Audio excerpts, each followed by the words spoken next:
नमस्कार विद्यार्थी मित्रांनो, आज आपण बुद्धिमत्ता या विषयातील पुढील प्रश्नपत्रिका जी आपली आहे त्या प्रश्नपत्रिकेचं विश्लेषण आपण या ठिकाणी घेणार आहोत. आत्तापर्यंत आपण जवळपास 3 प्रश्नपत्रिकांचं विश्लेषण या ठिकाणी घेतलेलं आहे. आता पुढील प्रश्नपत्रिकेचं विश्लेषण आपण या ठिकाणी घेणार आहोत.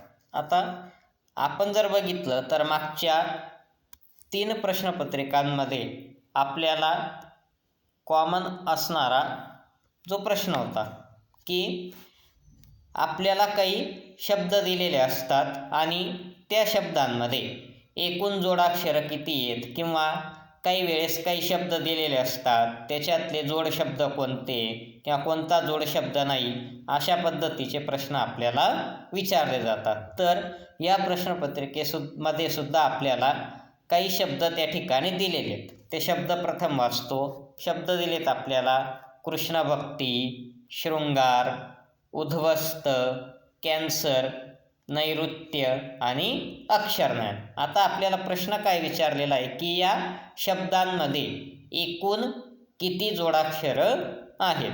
आता हा प्रश्न आपल्याला सर्वांना फॅमिलियर झालेला आहे, त्याच्यामुळे ह्या प्रश्नाचं उत्तर विदिन सेकंदमध्ये आपल्याला त्या ठिकाणी देता आलं पाहिजे. कारण आपल्या झालेल्या जेवढ्या सराव चाचण्या आहेत आत्तापर्यंत आपल्या साधारणतः 10 सराव चाचण्या झालेल्या आहेत. त्याच्यात 6 आपल्या बीट स्तरावरच्या, त्याच्यानंतर 2 तालुक्यावरून आलेल्या आणि 2 जिल्हा स्तराच्या, अशा 10 क्वेश्चन पेपर आपल्या सॉल्व करून झालेले आहेत.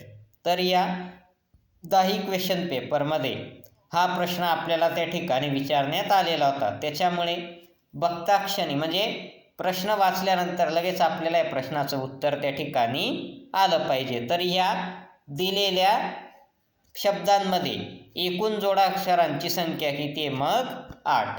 किती जोडाक्षर आहेत? इथं 8. आता याच्यात आपण जास्ती वेळ त्या ठिकाणी घालवणार नाहीत, कारण आपल्याला काय तर पुढील जे प्रश्न आहेत त्या प्रश्नांकडे आपल्याला वेळ देता आला पाहिजे. आता बघा, पुढे आपल्याला काही अक्षरं त्या ठिकाणी दिलेले आहेत: ग, ख, आ, ड आणि पा. आणि म्हटलेलं काय की या अक्षरांपासून तयार होणाऱ्या अर्थपूर्ण शब्दातील कितव्या अक्षरांपासून विहीर या शब्दाचा समानार्थी शब्द तयार होतो. जे सर्वात पहिले काय आपल्याला या अक्षरांपासून अर्थपूर्ण शब्द आपल्याला तयार करायचा आहे. मग आपण जर हे अक्षर बघितले तर या अक्षरांपासून अर्थपूर्ण शब्द कोणता तयार होतो? आगपाखड. कोणता शब्द तयार होतो आपला? आगपाखड. आणि ह्या आगपाखड ह्या शब्दामध्ये आपल्याला पुढे काय विचारता येते? आता आपण पहिले काय केलं? हा अर्थपूर्ण शब्द त्या ठिकाणी तयार केला. आता पुढे प्रश्न काय विचारलाय त्यांनी की कितव्या अक्षरांपासून विहीर या शब्दाचा समानार्थी शब्द तयार होतो. आता विहीरला समानार्थी शब्द कोणता असतो आपला? आड. मग इथं आड हा शब्द कोणत्या अक्षरांपासून तयार होईल? कोणता शब्द तयार होतो? आड. बरोबर. मग हा आड हा शब्द मग तयार झाला. आड हा कशाचा समानार्थी शब्द आहे? विहिरीचा. मग आचा नंबर कितवा आहे दिलेल्या शब्दात? पहिला. आणि ड किती नंबरला आहे? 5. म्हणजे याचा अर्थ काय? 1 आणि 5 नंबरचे जे अक्षर आहेत त्या अक्षरांपासून विहीर या शब्दाला समानार्थी शब्द तयार होतो. कोणता शब्द तयार झाला? आड.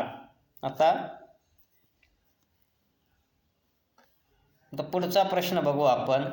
पुढचा प्रश्न काय दिला आपल्याला? पुढच्या प्रश्नात आपल्याला एक अंकमाला त्या ठिकाणी दिलेली आहे आणि त्या अंकमालेत आपल्याला अंक दिलेत 3, 5, 2, 4, 7 यांच्यासारखे. विचारलेलं काय आपल्याला की वरील अंकमालेत 5च्या पूर्वी लगत 3, म्हणजे 5च्या पूर्वी काय पाहिजे? 5च्या अगोदर काय पाहिजे? 3. आणि नंतर काय पाहिजे? मूळ संख्या. म्हणजे 5च्या अगोदर 3 आणि 5च्या नंतर काय असली पाहिजे? मूळ संख्या. तर असं किती वेळा झालं आहे ते आपल्याला विचारलेलं आहे. आता आपण बघू. बघा इथं काय पहिल्या ठिकाणी 5च्या अगोदर काय आहे? 3. दिलेलं काय आपल्याला? 5च्या अगोदर काय असलं पाहिजे? 3. आणि पुढे काय म्हणतायत ते की 5च्या नंतर काय असली पाहिजे मूळ संख्या. मग आता इथं बघा या 5च्या आधी काय आहे 3 आणि 5 नंतर काय आहे 3. आता 3 काय मूळ संख्या म्हणजे ही एक वेळा झालं बरोबर. 5च्या अगोदर 3 आणि 5 नंतर काय आलंय 3. 3 काय मूळ संख्या बरोबर. हा एक वेळा झालं. पुढे काय 5च्या अगोदर 3 इथं आहे आणि 5 नंतर काय आहे 2. 2 काय मूळ संख्या म्हणजे झालं दुसऱ्या वेळेस. आता पुढे बघू आपण इथं बघा 5च्या अगोदर काय आहे 4 म्हणून चालणार नाही. काय विचारलंय आपल्याला 5च्या अगोदर काय असला पाहिजे 3. मग पुढे जाऊ आपण. आता इथं बघा 5च्या अगोदर काय दिला आहे 3 आणि 5 नंतर काय आहे 7. 7 काय मूळ संख्या म्हणजे किती वेळा झालं 3 वेळा. आता पुढे बघू इथं बघा 5च्या अगोदर काय दिला आहे 7. आपल्याला 5च्या अगोदर काय पाहिजे होता 3 म्हणून इथं चालणार. मग पुढे बघू इथं 5च्या अगोदर काय आहे 3 आणि 5 नंतर काय आहे 3. 5 नंतर 3. 3 काय मूळ संख्या म्हणजे किती वेळा झालं 4. पुढे बघा 5च्या अगोदर काय दिलं आहे आपल्याला 3 दिलेला आहे पण 5 नंतर काय आहे 9. 9 ही मूळ संख्या नाही म्हणून हे चालेल का नाही. मग एकूण किती वेळा आलं 4 वेळा म्हणजे आपलं उत्तर काय येईल पर्याय क्रमांक 1 4 वेळा. आता पुढे बघू पुढचा प्रश्न बघा. पुढचा प्रश्न काय दिला आहे आपल्याला की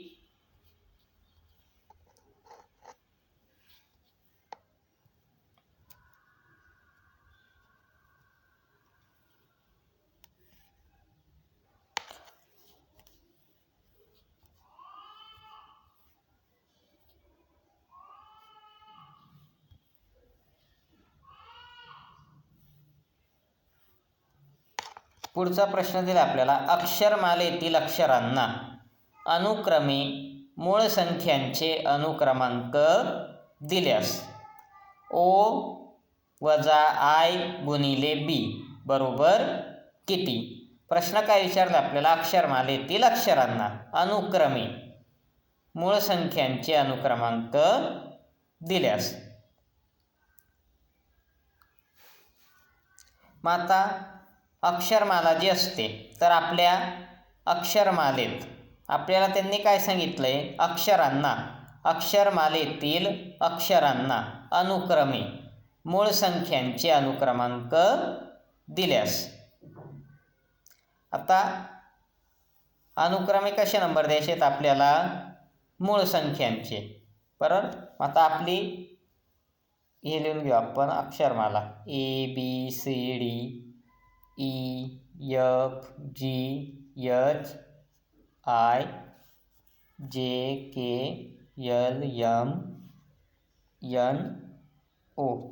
आता मी ओ पर्यंतच का घेतो इथं आपल्याला ओ पर्यंत दिले म्हणून आपण ओ पर्यंत घेऊ. मग आता आपल्याला काय करायचं आहे अक्षरांना अनुक्रमे काय द्यायचे आहेत मूळ संख्यांचे अनुक्रमांक. मग पहिली मूळ संख्या काय आपली 2.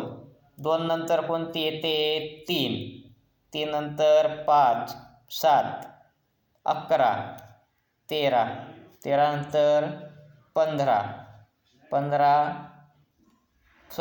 नाही 15 ही मूळ संख्या नाही. मग काय लिहितं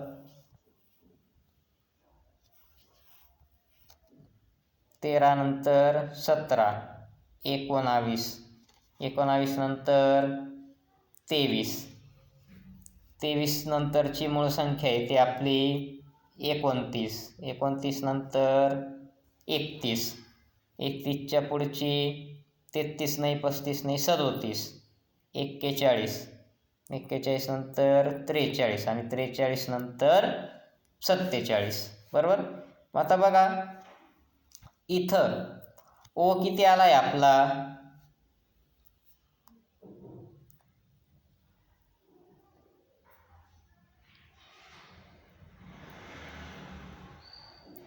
ओची किंमत येते आपली 47. किती आहे ओ 47 वजा 47 वजा आयची किंमत किती आहे 23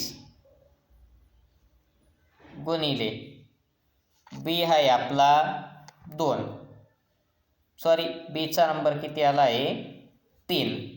मग 47 वजा 23 त्रिक 69.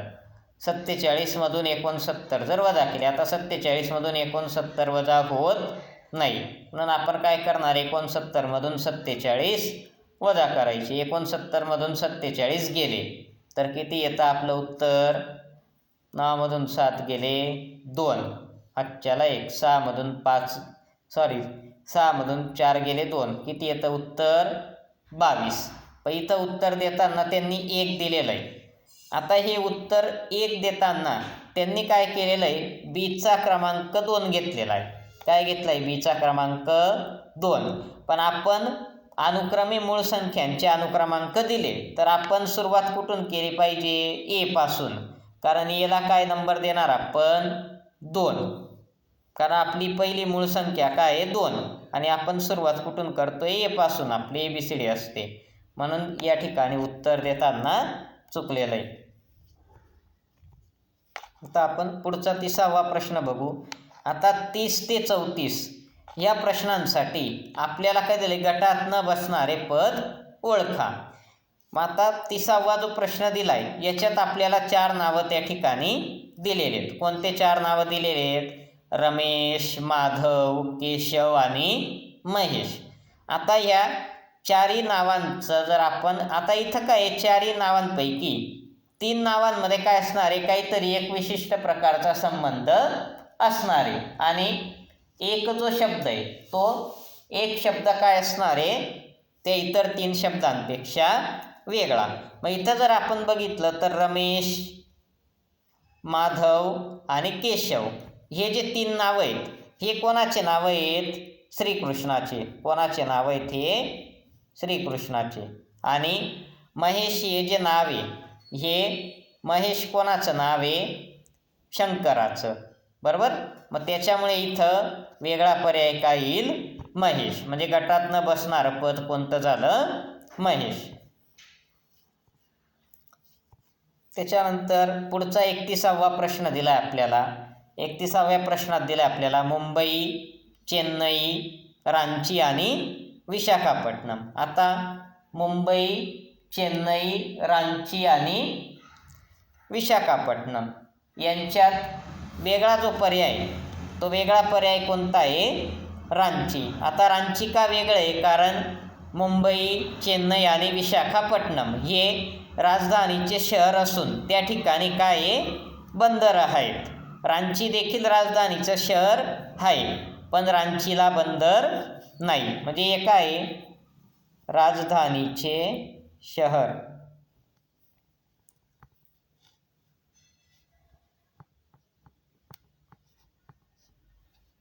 प्लस तिथं काय अजून?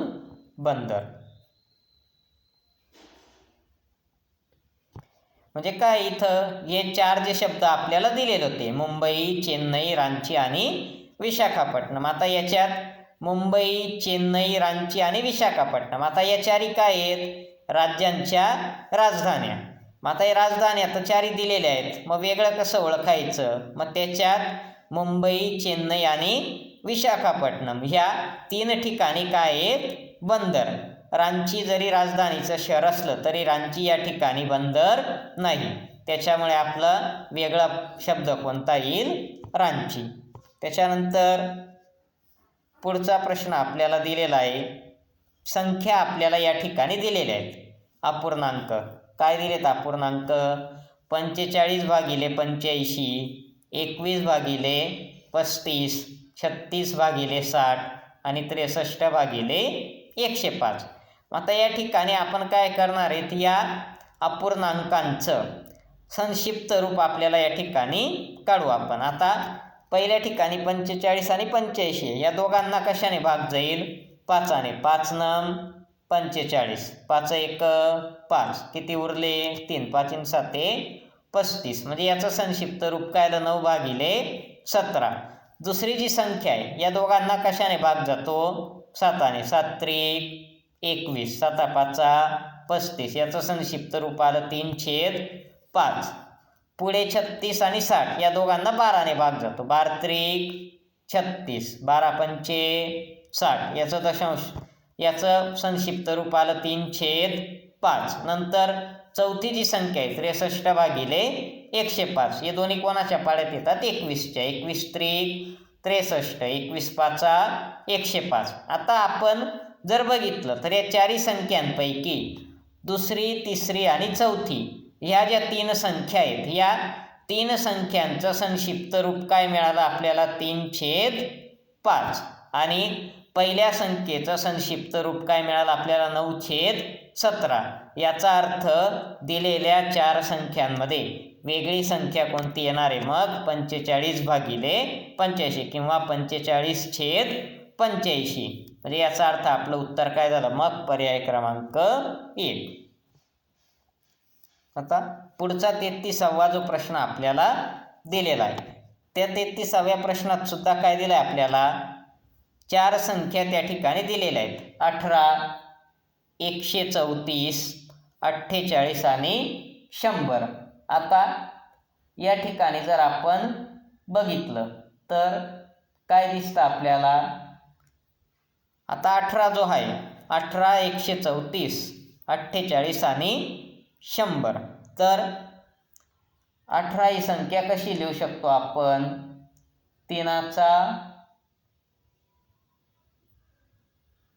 आता बघा 18 कसं लिहिता येईल? 3चा घन वजा 3चा वर्ग. 3चा घन किती येतो आपला? 27. 3 त्रिक 9, 9 त्रिक 27. घन म्हणजे काय? दिलेल्या संख्येचा 3 वेळा गुणाकार. मग 3चा घन 27 वजा 3चा वर्ग 9. 27 वजा 9 18. बरोबर. मग आता हे जे लॉजिक आहे तेच लॉजिक उरलेल्या बाकी ठिकाणी कुठं लागू होतं आणि कुठं लागू होत नाही ते आपण बघू. आता पुढे काय दिलं आपल्याला? 48.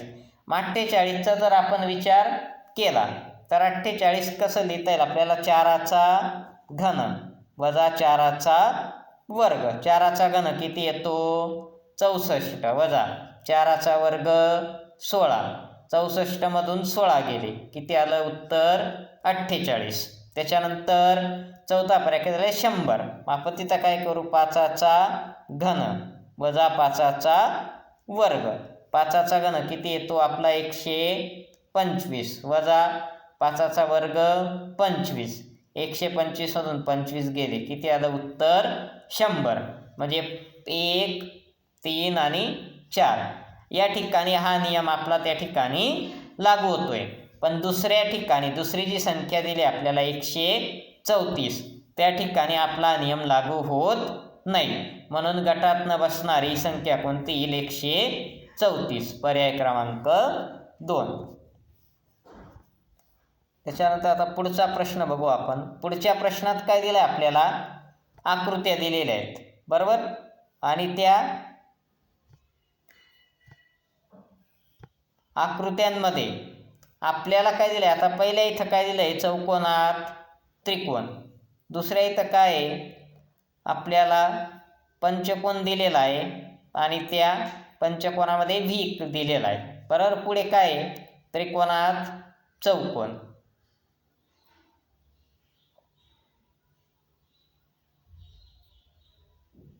आता आपण या ठिकाणी जर बघितलं तर इथं आपल्याला काय दिसून येतं? ह्या ज्या 3 आता आकृत्यांमध्ये आपण काय करू?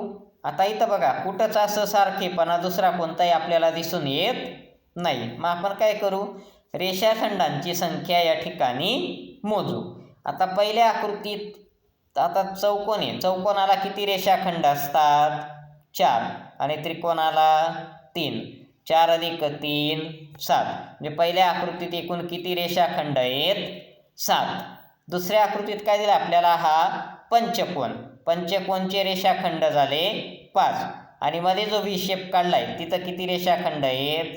2. 5 अधिक 2 7. म्हणजे किती रेषाखंड झाले? इथं पण 7. आता तिसऱ्या आकृतीत बघू. त्रिकोणाचे 3 आणि चौकोनाचे 4. 3 अधिक 4 7. किती रेषाखंड झाले? इथं पण 7. त्याच्यानंतर पुढची चौथी जी आकृती आपल्याला दिली. आता चौथ्या आकृतीत चौकोनाचे किती रेषाखंड आहेत? 4.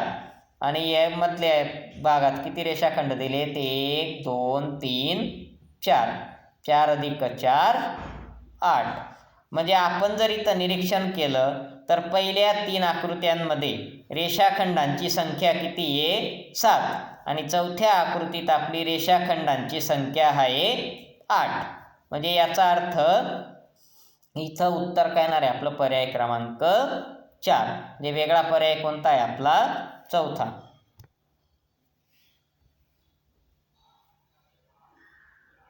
तर आपण पुढे 35 ते 38 साठी आपल्याला सूचना काय दिलेली की खालील मालिकेतील प्रश्नचिन्हाच्या जागी येणारे पद निवडा. म्हणजे जी आपल्याला संख्या दिलेली आहे ती एक मालिका दिली आपल्याला संख्यांची, त्या मालिकेत प्रश्नचिन्हाच्या जागी कोणतं पद येईल ते आपल्याला या ठिकाणी विचारलेलं आहे. मग संख्या दिल्या आहेत आपल्याला पहिल्या 35व्या प्रश्नात. संख्या मालिका कोणती दिली आपल्याला 6 9 15 21 33 आणि 39 बरोबर. मग आता इथं आपल्याला पुढे येणारी जी संख्या आहे या मालिकेत प्रश्नचिन्हाच्या जागी हे जे प्रश्नचिन्ह दिलं आहे याच्या जागी कोणती संख्या येईल ते आपल्याला विचारलेलं आहे. आता आपण इथं जर बघितलं तर 6 अधिक 3 9, 9 अधिक 6 15, 15 अधिक 6 21. मग 21मध्ये किती मिळालं पाहिलं ते आपण 6 म्हणजे 27 आलं असतं, पण तसं येतं आहे का नाही. मग इथं दुसरं लॉजिक आपण विचार करू. मग इथं काय येतं आता पहिली मूळ संख्या आहे ते आपली 2. काय पहिली मूळ संख्या 2, त्याच्या तिप्पट करायची 42 6. त्याच्यानंतर 2च्या पुढची मूळ संख्या काय ती आपली 3, 3 त्रिक 9. पुढची मूळ संख्या आहे ते 5, 5 त्रिक 15. म्हणजे काय इथं आपण काय करतोय क्रमाने येणाऱ्या ज्या मूळ संख्या आहे त्या क्रमाने येणाऱ्या मूळ संख्येची काय करतोय आपण तिप्पट बरोबर.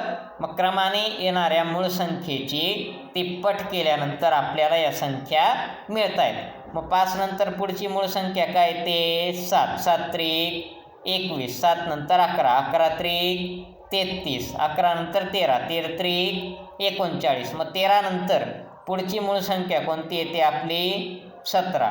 मग 17 गुणिले 3, 17 त्रिक 51. म्हणजे आपलं उत्तर काय येणार आहे पर्याय क्रमांक 4 51. त्याच्यानंतर पुढचा प्रश्न बघू आपण. आता बघा पुढचा प्रश्न जो आपल्याला दिलेला आहे 36वा, त्याच्यात आपल्याला परत काय दिली एक संख्या मालिका. काय दिली संख्या मालिका 3 4 10 18 38 74 आणि प्रश्नचिन्ह. मग याच्यात परत काय आपल्याला की संख्या मालिकेत प्रश्नचिन्हाच्या जागी कोणती संख्या येईल ते आपल्याला विचारलेलं आहे. आता आपण इथं काय पहिले काय करायचं आपल्याला एक वेळा काय करायचं 3च्या काय करायची दुप्पट. 3 दुने 6, 6 वजा 2 4 बरोबर. त्याच्यानंतर 4 दुने 8, 8 अधिक 2 10. पहिल्या वेळेस काय केलं तर आपण दिलेल्या संख्येची दुप्पट करून त्याच्यातून 2 काय केले वजा केले. आणि दुसऱ्या वेळेस काय केलं आपण दिलेल्या संख्येची दुप्पट केली आणि त्याच्यामध्ये किती मिळवले 2. मग आता हाच क्रम पुढे कंटिन्यू येतो का ते बघू. पुढची संख्या काय आपली 10. मग 10 गुणिले 2, 10 दुने 20. मग आता काय केले पाहिजे आपण 2 काय करायचे वजा. मग 20 वजा 2, 20 वजा 2 किती आले 18. आले 18 संख्या दिलेली. आता आपण पुढे बघू हा क्रमाला लक्षात. मग आता पुढची संख्या काय आपली 18. मग 18 गुणिले 2.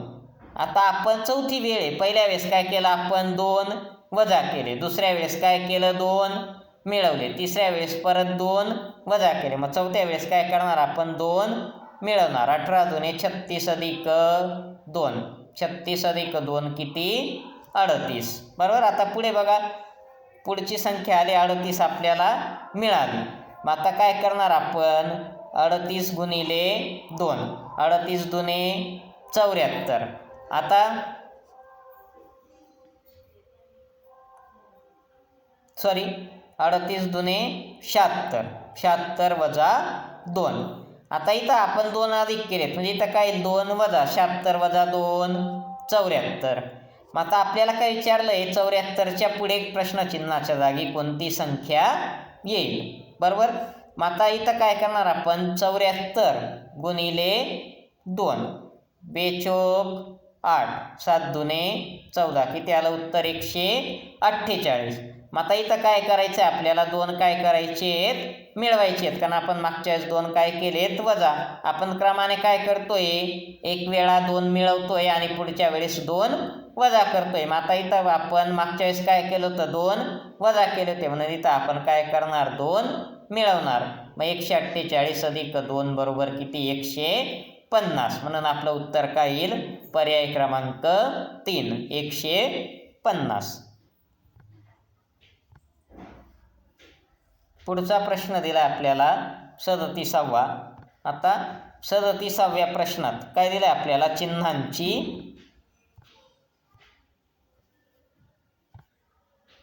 चिन्हांची मालिका दिलेली, बरोबर. चिन्ह दिलेत आपल्याला ठराविक वर्तुळ, गुणाकाराचं चिन्ह, नंतर त्रिकोण, चौकोन, बेरीज आणि काय दिलंय भरीव वर्तुळ. मग आता इथं काय आपण जर बघितलं तर पहिल्या ठिकाणी जे चिन्ह होते तर दुसऱ्या ठिकाणी येताना काय केलं त्यांनी पहिल्या आणि शेवटच्या चिन्हाचे स्थान बदललं. म्हणजे काय केलं पहिलं आणि हे जे शेवटचं चिन्ह होतं 1 2 3 4 5 6 किती चिन्ह आहे तिथं एकूण 6. मग पहिलं आणि शेवटचं जे चिन्ह होतं 1 आणि 6 नंबरचं त्यांची जागा काय केली बदलली, बरोबर. पुढच्या वेळेस काय केलं त्यांनी पुढच्या वेळेस करताना हे जे 2 नंबरचं चिन्ह आहे 1 2 3 4 5, बरोबर. पुढच्या वेळेस काय केलं त्यांनी 2 आणि 5 नंबरचं जे चिन्ह आहे त्यांची अदलाबदल केली. कोणाची अदलाबदल केली 2 आणि 5 नंबरच्या चिन्हाची. म्हणजे क्रमाने ते एक एक पुढे जात आहेत. पहिले कोणतं चिन्ह बदललं दुसऱ्या इथं देताना कोणाची अदलाबदल केली पहिल्या आणि शेवटचं म्हणजे 6 नंबरच्या चिन्हाची. त्याच्या पुढच्या वेळेस काय केलं त्याच्या पुढचे जे चिन्ह होतं 2 नंबरचं आणि 5 नंबरचं त्यांची अदलाबदल केली. मग पुढच्या वेळेस होताना काय होईल हे जे 3 आणि 4 नंबरचं चिन्ह आहे त्रिकोण आणि चौकोन त्यांची काय होईल अदलाबदल. म्हणजे अगोदर कोण येईल 3 नंबरला चौकोन बाकी जसेच्या तसे. म्हणजे पहिले हा भरीव वर्तुळ त्याच्यानंतर काय येईल बेरीज. आता अदलाबदल कोणाची होईल 3 आणि 4 नंबरचं चिन्ह म्हणजे त्रिकोणाच्या जागेवर कोण येईल चौकोन आणि चौकोनाच्या जागेवर त्रिकोण. उरलेले चिन्ह जसेच्या तसे. मासा पर्याय कुठं दिसतोय आपल्याला पर्याय क्रमांक 1. म्हणून आपलं उत्तर काय येणार आहे मग पर्याय क्रमांक 1. त्याच्यानंतर पुढचा 38वा प्रश्न जो दिलाय आपल्याला त्या 38व्या प्रश्नात काय करायचं आपल्याला. आता इथं सुद्धा काय करायचं आपल्याला आकृत्या दिलेल्या आहेत, बरोबर. तर पहिल्या 3 आकृत्यांमध्ये काय बदल होत आहे त्याच्यानुसार आपल्याला आकृत्यांची मालिका पूर्ण करायची आहे. मग आता आपण एक एक चिन्ह बघू. आता पहिल्या ठिकाणी बघा हे जे वर्तुळ आहे ते वर्तुळ काय घड्याळाच्या दिशेने घड्याळाच्या काट्याच्या दिशेने एक एक घर पुढे सरकत आहे, बरोबर. इथून इथं आलं इथून कुठं गेलं इथं खाली. मग आता एक घर पुढे जर ते गेलं आपण आकृती काढून घेऊ. मग घड्याळाच्या काट्याच्या दिशेने एक घर पुढे म्हणजे कुठं आलं ते या ठिकाणी, बरोबर. मग आता आपण जर बघितलं आता बाकीच्या चिन्हांची स्थिती बघायची आपल्याला गरज नाही. कारण काय तर ते वर्तुळ या ठिकाणी खालच्या बाजूला दिलेला पर्याय कोणता आहे फक्त एकच पर्याय पर्याय क्रमांक 3. मग अशा वेळेस सगळे चिन्ह चेक करत बसायचे नाही आणि आपला वेळ वाया घालवायचा नाही. जर समजा हे वर्तुळ 2 ठिकाणी या पोझिशनला दिलेलं राहिलं असतं तर मग आपण पुढच्या चिन्हाची स्थिती त्या ठिकाणी चेक केली असती. पण इथं हे वर्तुळ एकाच ठिकाणी दिलेलं आहे त्या पोझिशनला त्याच्यामुळे आपल्याला काय पुढचे चिन्हांची स्थिती पाहण्याची गरज नाही. म्हणजे काही वेळेस आपण आपला वेळ कशा पद्धतीने वाचतोय कारण आपण कोणती स्पर्धा परीक्षा देत असताना किंवा स्कॉलरशिप वगैरे या परीक्षा देत असताना टाईम मॅनेजमेंट खूप महत्त्वाचं असतं. तर आपण काय करतो, बऱ्याच वेळा सोप्या प्रश्नांनाच जास्ती वेळ देतो. तसं न करता सोप्या प्रश्नांमध्ये आपला वेळ कसा वाचवता येईल आपल्याला, कारण तो आपला वाचलेला वेळ आपल्याला कुठं वापरता येतो, जे कठीण प्रश्न सोडवताना आपल्याला अधिकचा वेळ मिळाला पाहिजे, तर आपण इकडं वाचवलेला वेळ आपल्याला त्या ठिकाणी वापरता येतो. आता आपण पुढचा प्रश्न बघू, 39वा. पुढचा 39वा प्रश्न काय दिला आहे आपल्याला, की खालील मालिकेतील चुकीचे पद ओळखा. आता आपल्याला आत्तापर्यंत आपण काय केलं होतं, मालिका पूर्ण केल्या, बरोबर. आता इथं काय आपल्याला मालिकेतलं चुकीचं पद ओळखायचं आहे. मग आपल्याला संख्या काय दिल्या आहेत, 13, 15, 19, 26, 32 आणि 33, बरोबर. याच्यातली काय करायची आपल्याला,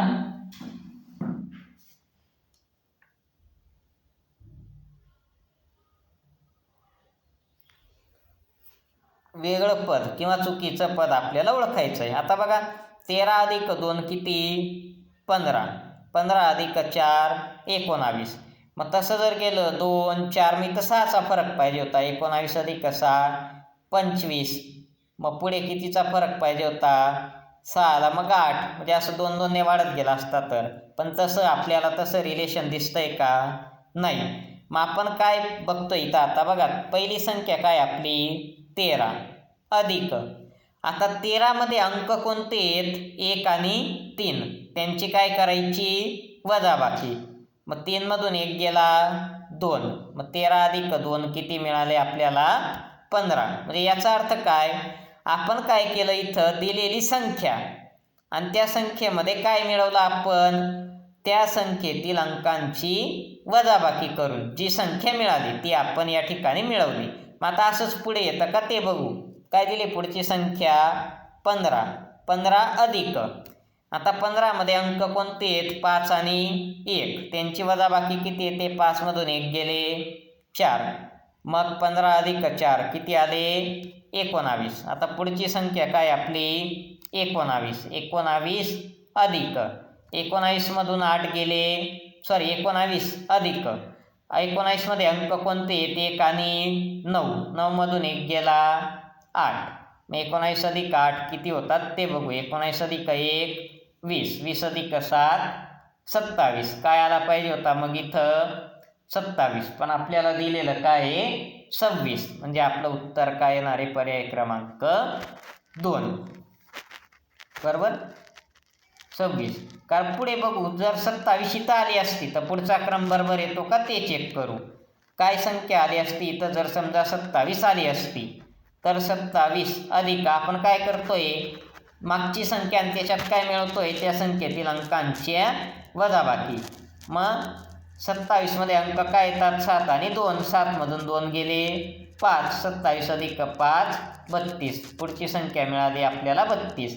त्याच्या पुढे काय दिलं आहे 33, मग 32 अधिक, 32मध्ये अंक कोणते, 3 आणि 2, 3मधून 2 गेला 1, 32 अधिक 1 33, म्हणजे याचा अर्थ काय, इथं वेगळी संख्या कोणती आली, मग आपली 26, म्हणजे उत्तर काय येणार आहे आपलं, पर्याय क्रमांक 2. आता बघा पुढचा 40वा प्रश्न आपल्याला दिलेला आहे. आता हे वय किंवा दिनदर्शिका याच्यावर सुद्धा आपल्याला आत्तापर्यंतच्या सर्व प्रश्नपत्रिकांमध्ये प्रश्न त्या ठिकाणी आहेत. आता आपण बघा हा प्रश्न बघू, काय दिला आहे आपल्याला,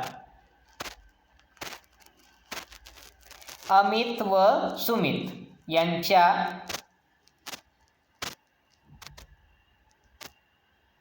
अमित व सुमित यांच्या 6 वर्षापूर्वीच्या वयांची बेरीज 38 वर्षे होती, तर आणखी किती वर्षांनी त्यांच्या वयांची बेरीज 58 वर्षे होईल.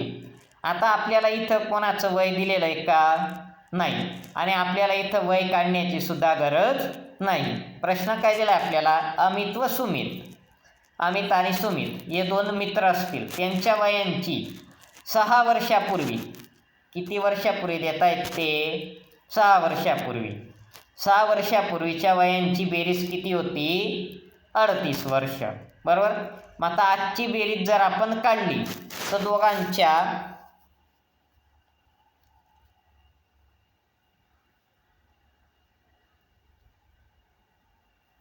आजच्या वयांची जी बेरीज येणार आहे. आता आजच्या वयाची बेरीज करताना काय होईल, दोघांचं वय किती वर्षाने वाढणार आहे, 6 वर्षाने. कारण त्यांची बेरीज आपल्याला किती वर्षापूर्वीची दिलेली होती, 6 वर्षापूर्वीची. 6 वर्षापूर्वीची बेरीज किती होती, 38. आता 6 वर्षानंतर काय होईल, अमित आणि सुमित दोघांचं वय 6 वर्षाने वाढेल. मग दोघांचं वय 6 वर्षाने वाढलं म्हणजे ही बेरीज कितीने वाढली, 12ने. बरोबर. 38 अधिक 12 किती झालं, 50. म्हणजे दोघांच्या वयांची आजची बेरीज किती झाली, 50. आणि त्यांनी आपल्याला विचारलेलं काय की आणखी किती वर्षांनी त्यांच्या वयांची बेरीज 58 वर्ष होईल. बेरीज किती होते, 58. म्हणजे बेरीज कितीने वाढते, 8ने. बरोबर. मग 8ने बेरीज वाढते म्हणजे याचा अर्थ काय, दोघांचं वय किती वर्षाने वाढेल, 4 वर्षाने. कारण 4 अधिक 4 किती, 8. म्हणजे याचा अर्थ काय की अमित आणि सुमित यांच्या वयांची बेरीज आणखी किती वर्षाने 58 वर्ष होईल, तर 4 वर्षाने. कारण का, तर 50 आजच्या वयाची बेरीज किती होती आली त्यांची 50, आणि आपल्याला किती वर्ष, आणि आपल्याला बेरीज किती दिली, 58. विचारलेलं काय की किती वर्षाने ती 58 होईल. मग आपण 58 मधून 50 वजा केले तर किती येतं उत्तर, 8. आता 8 आलं. आता इथं किती जण आहेत, 2, अमित आणि सुमित. मग 8ला 2ने भाग द्यायचा. आपण 8ला जर 2ने भाग दिला तर किती आलं उत्तर आपलं, 4. म्हणजे याचा अर्थ काय, 4 वर्षानंतर त्या दोघांच्या वयांची बेरीज किती होईल, 58 वर्ष त्या ठिकाणी होईल. आता पुढचा 41वा प्रश्न जो आपल्याला दिलेला आहे तो बघू आपण. काय दिलं आहे आपल्याला, एचे वय बीच्या वयाच्या 2/3 पट व सीच्या वयाच्या निमपटीहून 2ने जास्त आहे. एचे वय 12 वर्षे असल्यास सीचे वय किती. आपल्याला दिलेलं काय बघा, एचे वय बीच्या वयाच्या किती आहे, 2/3. किती आहे, 2/3 पट, आणि सीच्या वयाच्या निमपटीहून 2ने जास्त. एचे वय 12 वर्ष असल्यास सीचे वय किती. मग आता समजा सीचे वय असेल x. किती असेल, सीचं वय x वर्ष. किती घेऊ आपण, x वर्ष. बरोबर. मग आता आपल्याला अट काय दिलेली आहे, एचं वय किती आहे, किती दिलं आहे आपल्याला, एचं वय 12. बरोबर. हे एचं वय किती आहे, सीच्या वयाच्या. सीचं वय किती घेतलं आपण, x. सीच्या वयाच्या निमपटीहून, निमपट म्हणजे भागिले 2, आणि त्याच्यापेक्षा 2ने काय आहे, जास्ती. मग 2ने जास्ती आहे म्हणजे इकडून काय करणार आपण, इथून 2 काय करणार, वजा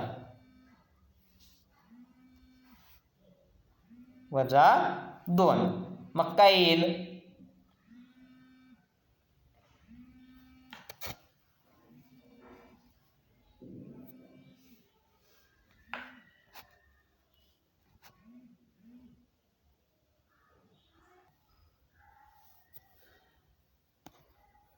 आपल्याला 41वा प्रश्न आपण बघत होतो. काय दिला आहे आपल्याला प्रश्न, एचे वय बीच्या वयाच्या 2/3 पट व सीच्या वयाच्या निमपटीहून 2ने जास्त आहे. जर एचं वय 12 वर्ष असेल तर सीचे वय किती. आता आपण काय केलं, समजा सीचं वय किती असेल, x वर्षे. आपल्याला दिलेलं काय, एचं वय किती आहे, 12, आणि एचं वय किती आहे, सीच्या वयाच्या निमपटीहून. निमपट म्हणजे काय, भागिले 2, आणि त्याच्यापेक्षा 2ने जास्त. मग आता बघा, हा 2 अधिक आहे, इकडे येताना काय होईल, वजा. म्हणजे काय झालं, 12 वजा 2 बरोबर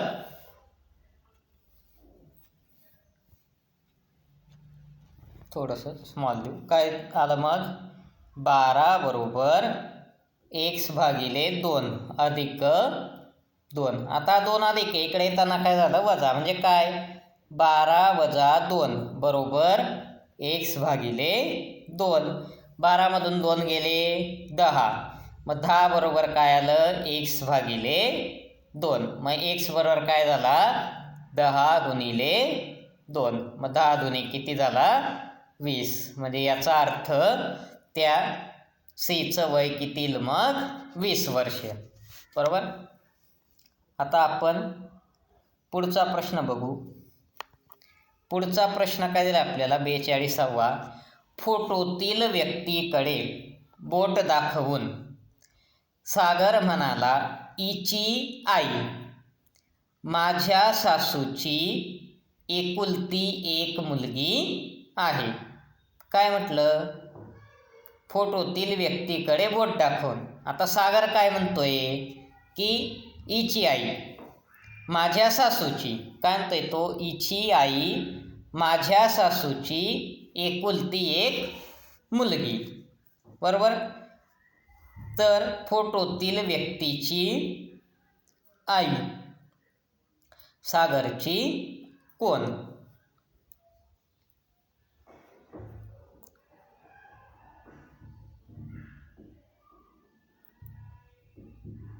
आता फोटोतील व्यक्तीची आई कोण आहे, माझ्या सासूची एकुलती एक मुलगी.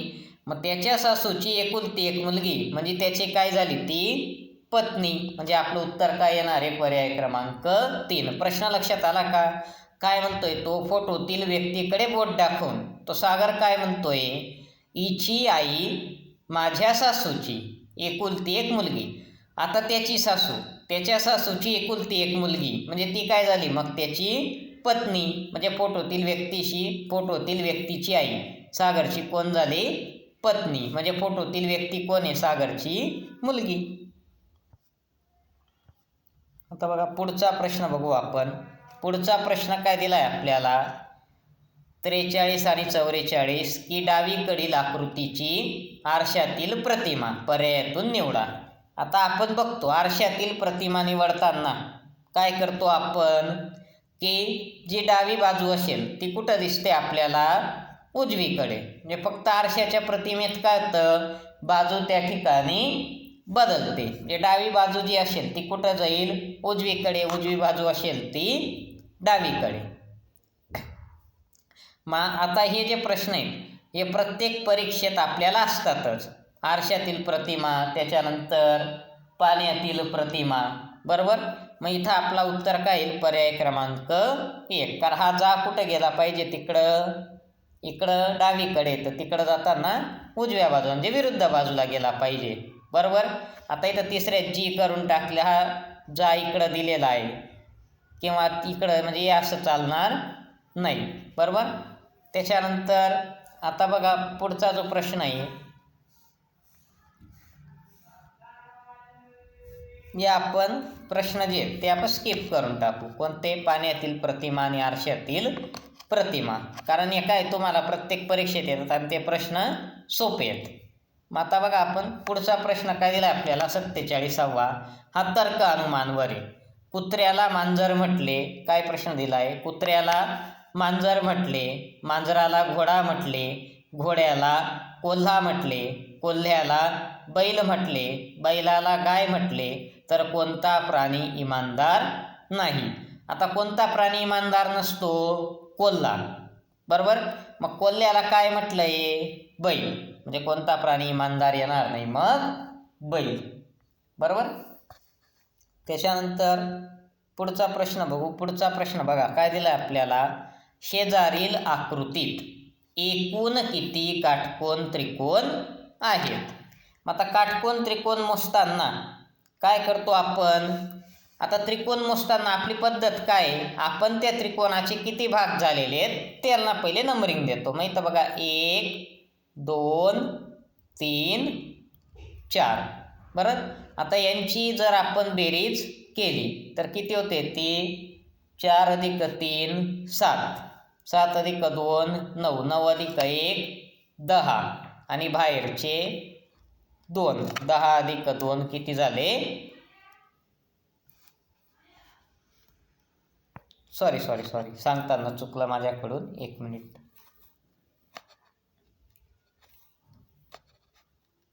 आपल्याला मोजायचे काय आहेत? काटकोन, त्रिकोण. बरोबर. मग हे आता आपल्याला जी आकृती दिलेली आहे, या आकृतीत आपल्याला काय दिलं आहे की शेजारील आकृतीत एकूण किती काटकोन त्रिकोण आहेत. आपल्याला इथं त्रिकोणांची संख्या मोजायची, पण कोणते त्रिकोण मोजायचे आहेत आपल्याला? फक्त काटकोन त्रिकोण. बरोबर. मग हे काटकोन त्रिकोण मोजताना आपण काय करणार आहेत? मध्ये आपल्याला हे जे 4 त्रिकोण दिसत आहेत, 4 भाग केलेले दिसत आहेत, याला नंबरिंग द्यायचं. 1 2 3 4. आता नंबर दिल्यानंतर याच्यातला मोठा नंबर कोणता आला? 4 गुणिले 2. 4 दुने 8. म्हणजे मध्ये जे मध्ये किती काटकोन त्रिकोण तयार झालेत? मग 8. आणि इथं बाहेर जे आहेत कोपऱ्यावरचे हे देखील काय? 4 काटकोन त्रिकोण. 1 2 3 आणि 4. मग किती झाले? 8 अधिक 4 12. म्हणजे मधले 8 आणि बाहेरचे 4. असे 8 अधिक 4 एकूण किती काटकोन त्रिकोण तयार झालेले दिसतात मग आपल्याला? तर एकूण 12 काटकोन त्रिकोण तयार झालेले आपल्याला त्या ठिकाणी दिसतात.